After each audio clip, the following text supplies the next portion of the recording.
Assalamualaikum warahmatullahi wabarakatuh. Salam dan bahagia Bapak dan Ibu Guru Penggerak.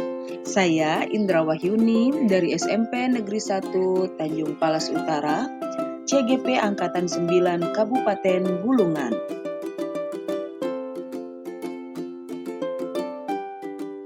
Pada kesempatan kali ini, saya akan menunjukkan demonstrasi kontekstual modul 1.4 tentang budaya positif. Bagaimana penerapan segitiga restitusi pada dua kasus di SMP Negeri 1 Tanjung Palas Utara. Sebelum menyaksikan kasusnya, alangkah baiknya kita mengetahui apa itu restitusi. Restitusi adalah suatu proses menciptakan kondisi bagi murid untuk memperbaiki kesalahan mereka sehingga mereka bisa kembali pada kelompok mereka dengan karakter yang kuat. Restitusi bukanlah untuk menebus kesalahan, tetapi restitusi adalah sebuah tawaran yang berfokus pada solusi dan dapat mengembalikan murid yang berbuat salah pada kelompoknya. Adapun langkah-langkah dalam segitiga restitusi ada 3. Yang pertama, menstabilkan identitas. Yang kedua, memvalidasi tindakan yang salah. Dan yang ketiga, menanyakan keyakinan. Skenario kasus 1 yaitu siswa tidur di kelas. Nadine ketahuan tertidur di kelas saat jam pelajaran bahasa Inggris berlangsung. Ibu Indra yang sedang mengajar segera membangunkan Nadine dan memintanya mencuci muka. Setelah jam pelajaran selesai, Nadine diminta ke kantor oleh Ibu Indra. Ibu Indra menanyai alasan apa yang menyebabkan dia tertidur dan menanyakan keyakinan kelas yang telah disepakati. Nadine pun menceritakan alasannya dan bersedia memperbaiki kesalahan yang sudah dilakukan. Oke, kita mengulangi pembelajaran yang minggu kemarin. Masih ingat pembelajaran? Oke, tentang kata kerja. Oke, kata kerja. Fadir, menolong. Good job. Bekerja.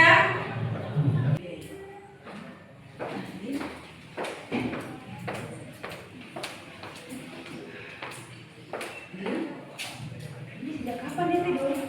Memang dia setiap pelajaran tuh memang tidur terus, Bu. Dari kemarin-kemarin sih sudah. Terus dia bangunnya kapan? Biasanya kalau istirahat sih bangun. Nadine. Ayo Nadine, bangun. Ayo bangun. Nadine, kenapa kamu tertidur Nadine? Ngantuk, Bu. Ngantuk. Nah kalau gitu kamu ke depan cuci muka dulu baru kembali ke sini ya. Oke. Ayo kita lanjutkan pembelajaran kita. Oke. Kak. Assalamualaikum, Bu. Waalaikumsalam. Gimana sudah segar? Oke, silakan duduk dan kita melanjutkan pembelajaran kita pada hari ini.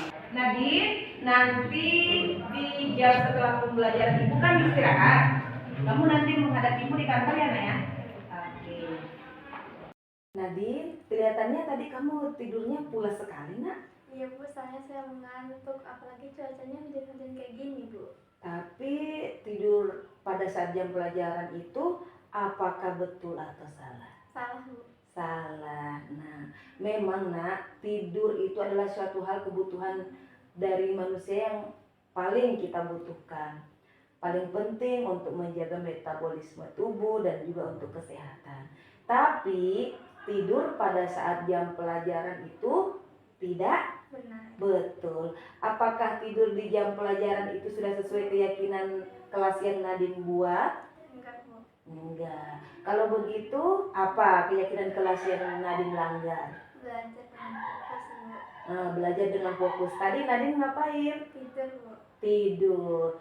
Nah, ngomong-ngomong Nadine tidur itu kenapa? Apa alasannya? Karena setiap malam saya begadang, Bu, main game sampai jam 2, jam 3. Makanya pagi hari saya ngantuk, Bu. Walah, makanya jadi lemes ya karena kurang tidur. Nah, kira-kira apa yang Nadine akan perbuat untuk memperbaiki kesalahannya? mengurangi begadang, nggak bakal begadang lagi, terus duduk di depan supaya nggak ngantuk, Bu. Oke, jadi mulai besok Nadine akan pindah tempat duduk. Iya, Bu. Duduk di depan. Oke. Oke Nadine, karena Nadine sudah paham bahwa Nadine sudah melanggar keyakinan kelas, mulai besok Nadine sudah fokus belajar lagi ya. Iya, Bu. Tidak boleh tidur di kelas lagi. Terus selanjutnya kesepakatan Nadine tadi, Nadine akan pindah ke tempat duduk yang paling depan. Oke, terima kasih Nad. Itulah tadi kejadian kasus 1. Sekarang kita menganalisis langkah-langkah restitusi pada kasus yang baru saja kita saksikan. Untuk menstabilkan identitas, Ibu Indra bertanya, "Nadine, kelihatannya tidur kamu sangat pulas, Nak." Lalu Nadine pun menceritakan kejadian dan alasan dia tertidur. Selanjutnya, untuk menanyakan validasi tindakan yang salah, Ibu Indra bertanya, "Nadine, apakah tidur di saat jam pelajaran itu hal yang benar?" Dan menanyakan keyakinan, Ibu Indra bertanya, "Apa keyakinan kelas yang Nadine langgar? Bersediakah Nadine memperbaiki kesalahan yang telah Nadine perbuat?" Berikutnya kita saksikan kasus 2 tentang membuli teman di kelas. Kasus ini berawal dari Aisyah yang melapor kepada Ibu Indra bahwa ia telah dibuli oleh Fadila. Ibu Indra yang mendengar laporan dari Aisyah segera mengecek di kelas untuk mengkonfirmasi kejadian tersebut. Setelah menemukan fakta yang sesuai, Ibu Indra pun memanggil Aisyah dan Fadila ke kantor untuk ditanyai terkait kejadian itu. Aisyah, kenapa Nak? Saya capek Bu di kelas Bu. Capek kenapa? Aku sering disuruh-suruh Bu, dibully Bu. Dibully sama siapa Nak? Sama Fadila sama teman-teman. Itu sejak kapan kamu dibully? Sejak udah lama sih Bu, sejak kapan? Sudah lama. Kalau gitu sekarang kamu kembali ke kelas, nanti ibu akan bicara sama Fadila ya. Apa? Tahu gak sih? Di kantor. Terus si Aisyah itu cepu sama Bu Indra. Wah, dasar emang anak gak tahu diri. Oh, jadi ini yang tukang cepuan sama guru.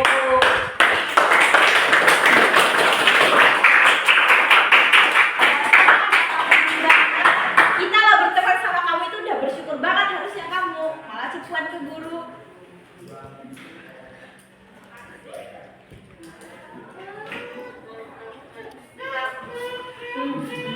Jadi begini kelakuannya kalau tidak ada Bapak Ibu guru di kelas.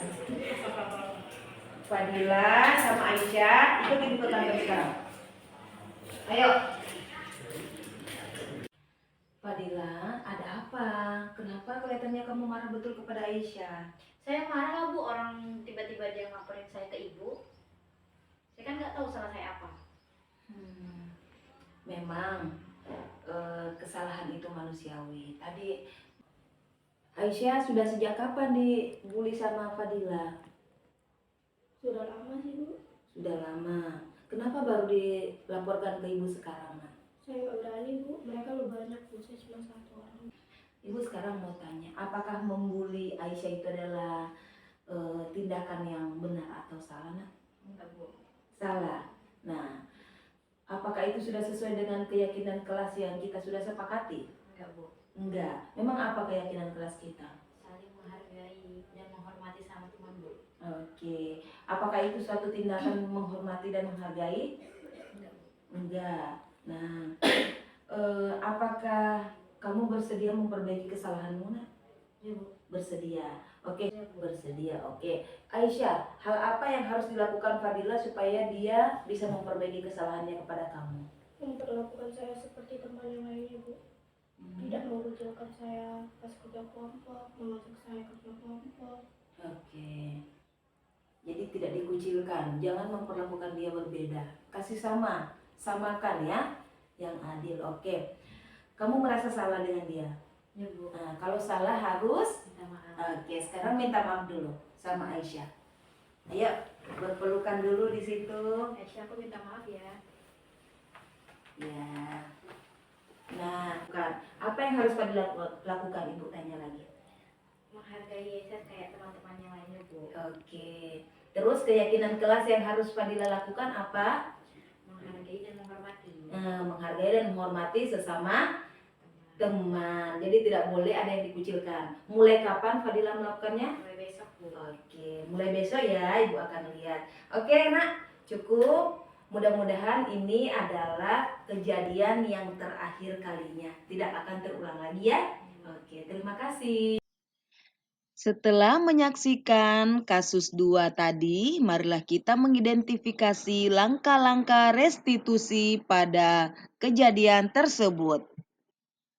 Untuk menstabilkan identitas, Ibu Indra bertanya, "Fadila, kelihatannya kamu sedang marah kepada Aisyah."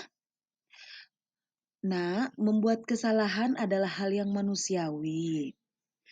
Untuk validasi tindakan yang salah, Ibu Indra bertanya, apakah tindakan Fadila membuli Aisyah itu benar atau salah, Nak? Dan untuk menanyakan keyakinan, Ibu Indra bertanya, apakah tindakan Fadila sudah sesuai dengan keyakinan kelas? Apakah Fadila bersedia memperbaiki kesalahan yang telah dilakukan?